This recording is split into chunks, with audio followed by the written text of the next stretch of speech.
Pemirsa sebangsa dan setanah air, Assalamualaikum warahmatullahi wabarakatuh.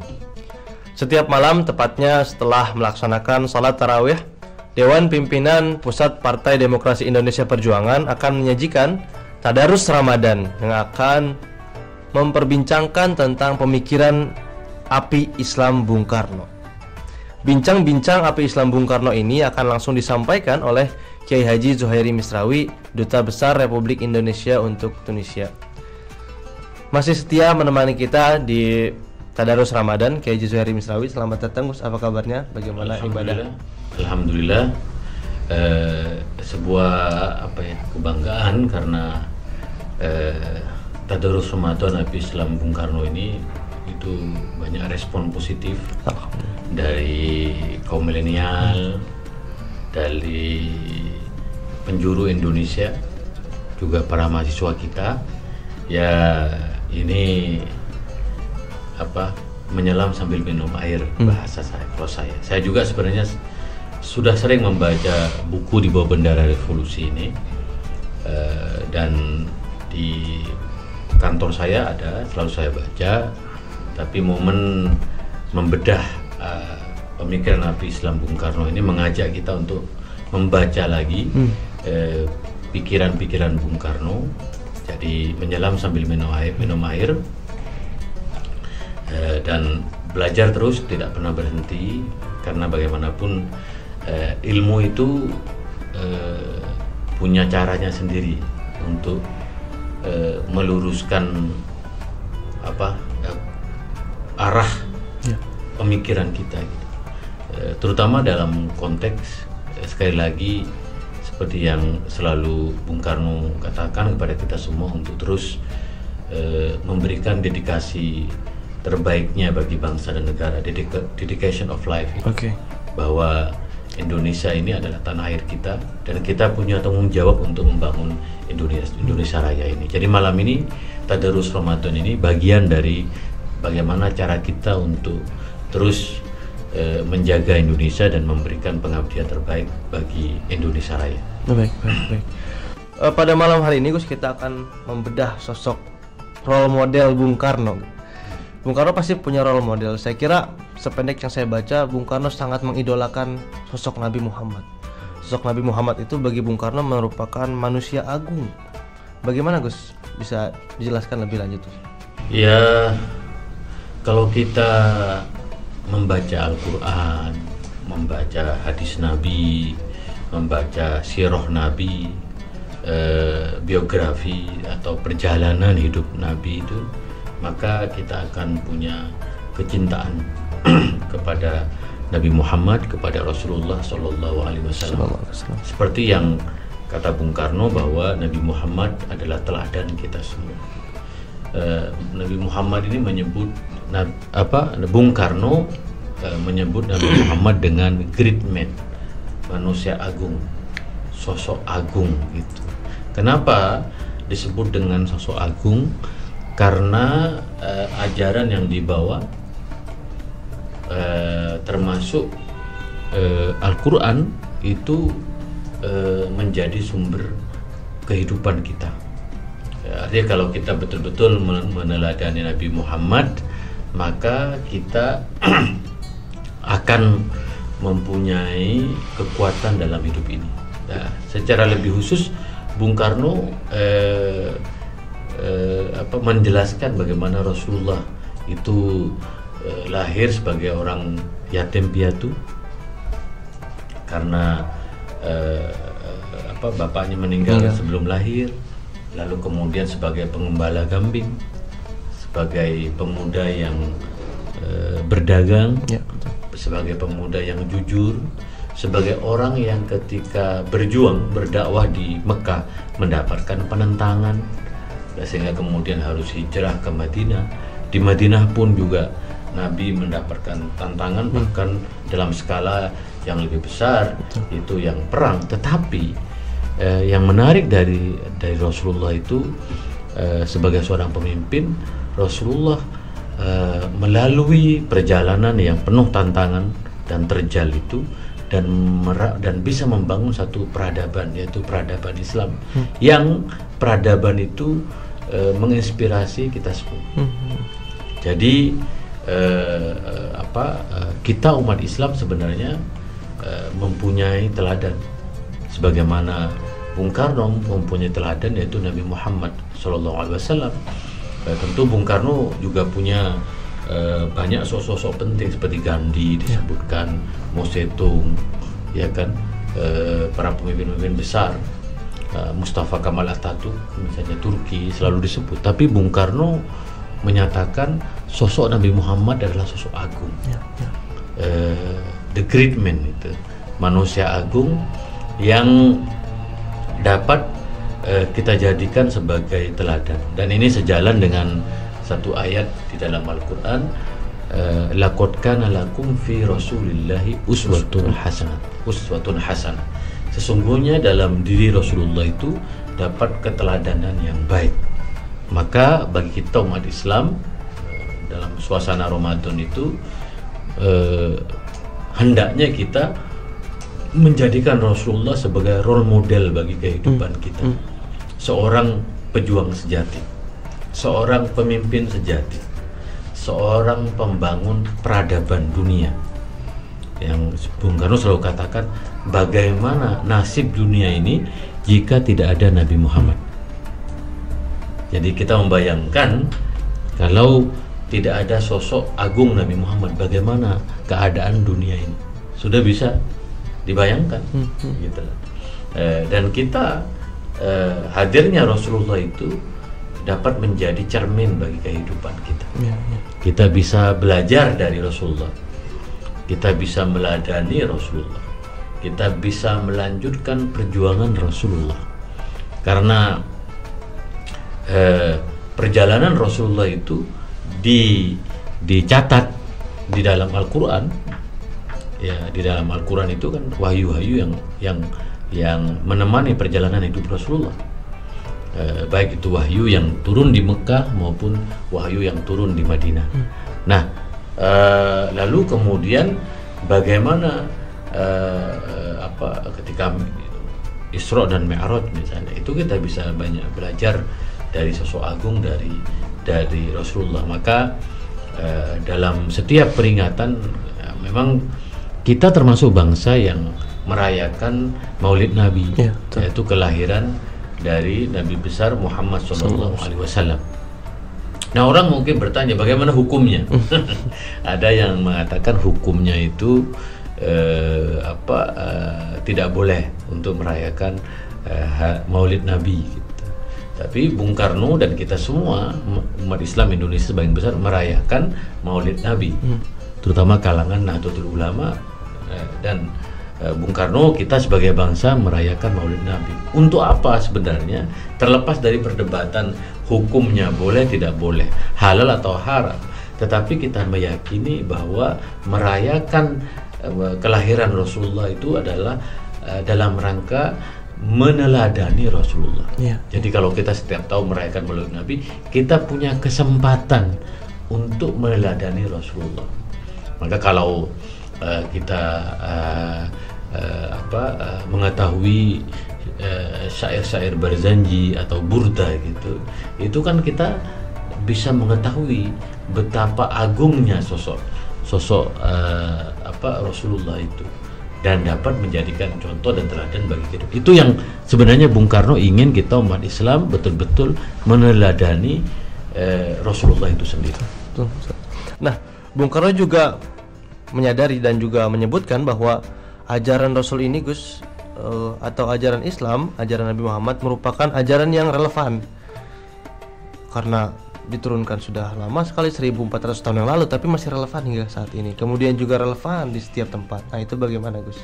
Ya, misalnya Bung Karno selalu memberikan banyak contoh, misalnya bagaimana dari segi politik. Dari segi politik misalnya kita bisa meneladani Rasulullah dalam konteks bagaimana pentingnya persatuan. Min tauhidillah ila tauhidil ummah. Itu yang saya jelaskan dalam beberapa episode sebelumnya, bahwa Islam itu mempersatukan umat.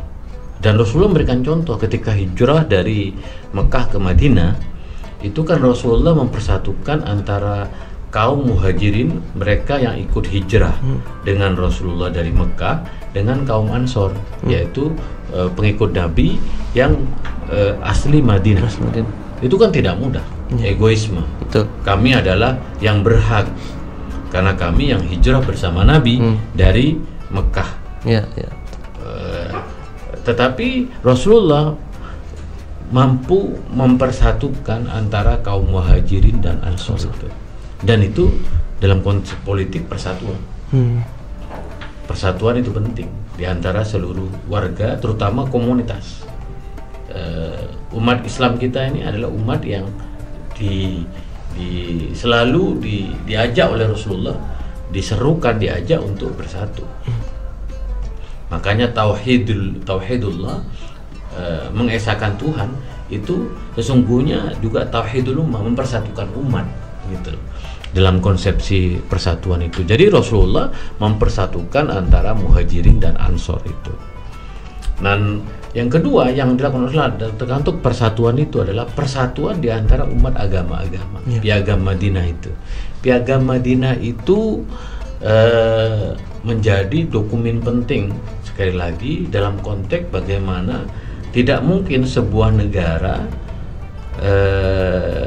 itu akan menjadi negara yang makmur, yang adil, yang maju kalau negara ini tidak bersatu. Nah, bagaimana cara menyatukan mereka dengan membuat konstitusi? Ya, betul. Disebut dengan Piagam Madinah, Konstitusi Madinah. Konstitusi Madinah itu menjadi dokumen untuk mempersatukan umat agama-agama. Jadi kalau kita melihat konteks sosio-politik di Madinah itu sebagian besar Yahudi. Kalau tidak salah sejarawan mengatakan jumlah penduduk di Madinah itu sekitar 10.000. Sekitar 9.000, 8.500 ya, itu Yahudi mayoritas di Madinah pada waktu itu ketika Rasulullah hijrah pertama kali. Lalu kemudian Kristen itu sekitar 1000-an. Umat Islam kurang dari 1.500 lebih, 600-an, 700-an. Jumlah dari itu komposisi dari Madinah, segi agama di Madinah. Tetapi Rasulullah yang pada waktu itu sebagai minoritas mampu mempersatukan, mempersatukan umat agama-agama yang berada di Madinah. Rasulullah dipercaya sebagai pemimpin, sosok yang bisa mempersatukan. Nah, kalau kita belajar dari Rasulullah di Madinah, kita di Indonesia mayoritas sekarang. Sebagian besar kita Muslim ya. Walaupun di kelompok Islam itu juga banyak juga kelompok-kelompok yang lain. Maka ketika Rasulullah sebagai minoritas mempersatukan di antara berbagai elemen-elemen masyarakat di Madinah, bagaimana dengan Indonesia yang kita mayoritas? Maka oleh karena itu apa yang kita bisa pelajari dari Rasulullah itu bahwa dalam segi politik kita itu harus mampu mempersatukan seluruh elemen bangsa, apapun agama, suku, dan keyakinannya. Kita harus bersatu. Kalau kita bersatu, maka secara politik, maka kita bisa membangun peradaban politik, peradaban ekonomi yang lebih baik. Nah, yang kedua, kata Bung Karno itu, ajaran yang dibawa oleh Rasulullah ini penting sekali, terutama membangun keadilan sosial. Karena kalau kita lihat pada zaman dulu, ketika Rasulullah masih berada di Madinah, sistem ekonominya itu sistem ekonomi yang hanya menguntungkan kelompok tertentu. Artinya tidak bisa, kalau bahasa kita sekarang oligarki. Kelompok orang yang kaya makin kaya, yang miskin makin miskin. Itu Haji Romai Rama. Nah, oligarki, sistem oligarki. Nah, ketika Rasulullah datang ke Madinah, maka Rasulullah membangun tatanan ekonomi yang tatanan ekonominya itu adalah keadilan sosial. Keadilan itu, ya adilu wa aqrabu littaqwa an tahkumu bainan nasi bil adl. Itu prinsip keadilan sosial itu dalam segi ekonomi dibangun oleh Rasulullah. Dan menarik, apa yang dibangun di situ, Rasulullah di dalam sejarah-sejarah itu disebutkan ketika Rasulullah hijrah dari Mekah ke Madinah itu mereka melihat Rasulullah sebagai bukan hanya sebagai pemimpin agama, juga sebagai politik. Salah satu sahabat dari kaum Ansor namanya Jabir Al-Ansori, seorang konglomerat, seorang yang kaya, itu ingin membangunkan istana bagi Rasulullah. Rasulullah menolak. Rasulullah tidak ingin membangun istana. Rasulullah ingin membangun satu keteladanan. Bahasanya tadi uswatun hasanah itu. Nah, ketika Rasulullah menjadi pemimpin di Madinah dari segi ekonomi, apa yang dilakukan oleh Rasulullah? Rasulullah menekankan kepada kedaulatan pangan. Maka Rasulullah mendorong untuk ketersediaan pangan di Madinah. Maka itu pertanian, membangun seluruh kebutuhan di Madinah itu dari hasil pertanian di Madinah itu. Masyarakat Madinah pada waktu itu. Maka dulu tani. Dan Rasulullah masih sampai Rasulullah meninggal, Rasulullah masih punya sepetak tanah namanya Fidak. Tanah Fidak itu yang kemudian ditanam. Rasulullah bercocok tanam bersama dengan para sahabat. Dulu di dalam sejarah para sahabat juga dikenal sebagai petani. Ya, untuk memenuhi ketersediaan kebutuhan pangan di Madinah. Itulah prinsip keadilan sosial itu. Kalau dalam bahasa PDI Perjuangan itu kaum marhen itu. Jadi bagaimana Bung Karno perhatian terhadap Bapak Marhen, seorang petani. Ya, betul. Ya, karena itu penting sekali agar rakyat juga mempunyai kekayaan melalui pertanian. Nah, Rasulullah itu di Madinah dalam sejarah yang kita baca itu sangat concern terhadap pertanian, keadilan sosial, bahwa bersama umatnya dan warga Madinah, Rasulullah mendorong supaya pertanian itu juga dikembangkan pada waktu itu. Lalu kemudian Rasulullah juga berpikir tentang bagaimana mengangkat harkat dan martabat kaum perempuan. Dan mengangkat harkat dan martabat perempuan ini menjadi salah satu ajaran yang ditinggikan oleh Islam. Maka ada hadis wa'ashiruhunna bil ma'ruf. Hendaklah kalian memperlakukan perempuan itu dengan baik, bahwa Islam atau Nabi Muhammad mengangkat harkat dan martabat kaum perempuan. Ya, kita lihat bagaimana jasa dari istri beliau Siti Khadijah yang sangat besar dalam perjalanan hidup Rasulullah, Siti Khadijah itu.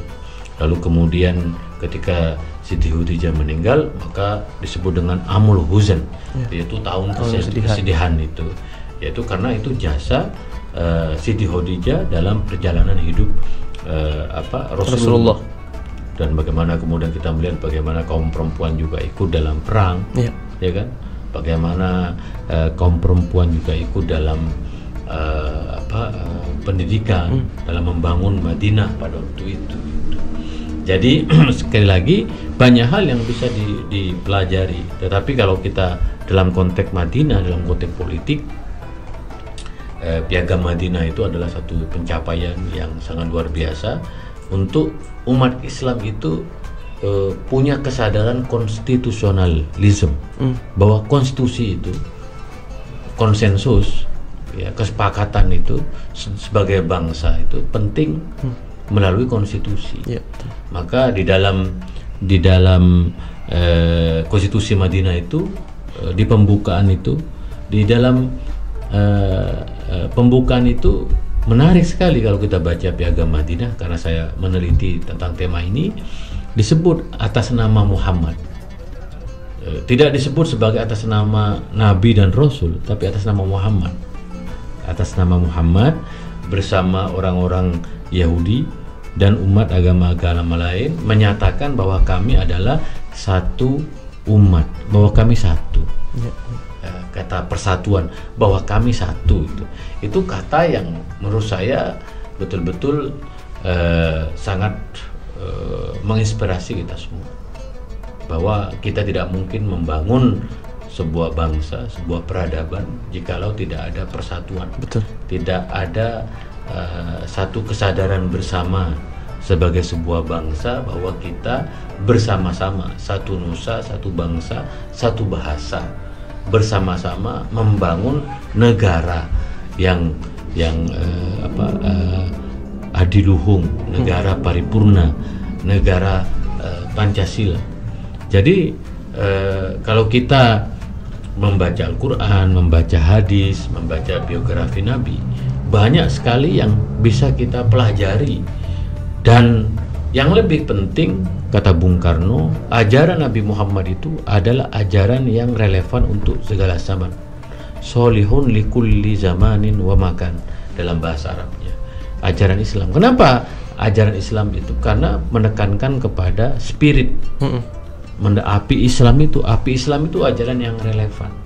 Jikalau nilai-nilai Islam ini tentang persatuan, tentang keadilan, tentang kesejahteraan, tentang kesetaraan, tentang persamaan, tentang persaudaraan, ajaran-ajaran ini tetap kita jadikan pedoman, api Islam ini menjadi pedoman kita, terutama dalam berbangsa bernegara, insya Allah Indonesia selamat. Bahwa kita tidak fanatis, kita tidak egois, kita tidak menang-menang sendiri. Kalau bahasa saya tidak merasa sok mantap, kita harus bersama-sama, saling bahu-membahu, maka kita akan mencapai cita-cita yang diinginkan oleh para pendiri bangsa, khususnya Bung Karno. Dalam konteks kita, Gus, terutama anak muda, generasi baru, bagaimana mencontoh Nabi Muhammad dengan segala kemajuan teknologi sekarang, kemajuan zaman ini, bagaimana kita dapat meneladani sosok Nabi Muhammad tadi, Gus?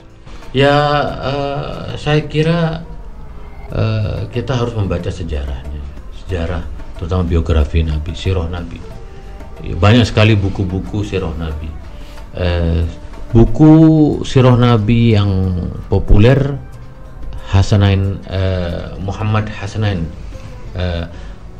Haikal, Muhammad Hasanain, ya, itu buku yang ditulis seorang sejarawan dari Mesir, yaitu buku yang lebih modern, yang saya kira perlu sekali generasi muda membaca biografi Nabi, ya, sehingga tahu bagaimana perjalanan hidup Nabi, konteks zamannya tadi. Seperti yang saya kebetulan punya seluruh buku sirah biografi Nabi. Saya kolektor di perpustakaan saya, dan bahkan saya masih punya hutang nih dalam hidup saya, ingin menulis sejarah Nabi, biografi Nabi. Saya sebagai penulis ingin menulis sejarah Nabi setidak-tidaknya bagi dokumen saya pribadi, untuk terus belajar menggali api Islam dari perjalanan hidup Nabi. Yang kedua juga sekarang sudah banyak film-film, film-film tentang Nabi Muhammad, yang salah satu yang terbaik itu The Messenger, itu Muhammad The Messenger, yang disutradarai oleh Majid Majdi dari Iran. Nah, karena saya membaca biografi Nabi dan saya membaca filmnya Majid Majdi itu, walaupun itu sejarah Nabi sampai, kalau tidak salah, sampai umur 12. Saya nonton itu persis seperti kitab-kitab sirah Nabi itu, tapi dalam bentuk visual. Perlu menonton film-film, mudah-mudahan sudah ada di Netflix. Tetapi yang ketiga, tentu bagaimana sedikit banyak bisa mengamalkan dalam kehidupan kita. Misalnya yang paling penting menurut saya tentang akhlaknya Nabi, ya, moralitas Nabi, akhlak Nabi, jujur, tidak bohong, kerja keras, peduli pada sesama, gitu. Itu penting untuk kita bisa meneladani Rasulullah itu, sehingga sedikit banyak dalam konteks akhlak itu kita bisa memedomani. Saya dan Bung Karno sering mengatakan, dan kita beruntung ya bangsa Indonesia, ya, bangsa yang dikenal perangainya, akhlaknya, moralitasnya bagus jikalau dibandingkan dengan yang lain, gitu. Misalnya saya di Tunisia ini merasakan langsung bagaimana misalnya ketika umat Islam Indonesia melaksanakan umroh, umat Islam Indonesia melaksanakan ibadah haji, itu banyak mendapat pujian. Betul. Itu cerminan dari akhlak kita.